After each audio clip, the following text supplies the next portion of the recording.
আমি আপনাদের সামনে আজকে একটা চিঠি নিয়ে এসেছি। তার চিঠিটা তার বউ তার বরকে পাঠাচ্ছে। এবার বউ একটু লেখাপড়া কম জানে, তার কমাদারিটা কোথায় দিতে হয় সেটা সে জানে না, তবু সে দিয়েছে।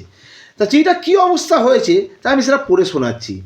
বাবা মই নিয়েছে দাড়ি, গাছে উঠবে বলে মাছগুলো লাফাচ্ছে দাড়ি, পুকুরের জলে গরুটা ঘাস খাচ্ছে দাড়ি, মাঠে খুঁটিতে বাঁধা অবস্থায় ছেলেটা মামা বলে ডাকছে খালি দাড়ি, তোমার মা ছাগল দাড়ি, নিয়ে গেছে ও পাড়ায় ডাক্তারখানা দাড়ি, দেখাচ্ছে এখন রতন খুঁড়ো পুরোনো কাপড় খুলে দাড়ি, নতুন কাপড় পরেছে কুকুরটা দাড়ি, ধুলো শুকছে তোমার দাদা দাড়ি, কাস্তে নিয়ে ঘাস খাচ্ছে টিয়া পাখিটা দাড়ি, খুঁটে খাচ্ছে পেয়ারাগুলো খুব দাড়ি, তোমার বোন বিয়ে করেছে পাশের বাড়ির বদনাকে দাড়ি, মুখে হলুদ মেখেছে মুরগিটা দাড়ি, ডিম দিয়েছে দুটো তোমার দাদা দাড়ি, বলেছে তুমি আসলে মাংস খাবে তোমার দাড়ি, সঙ্গে আনবে ওষুধ বাবার।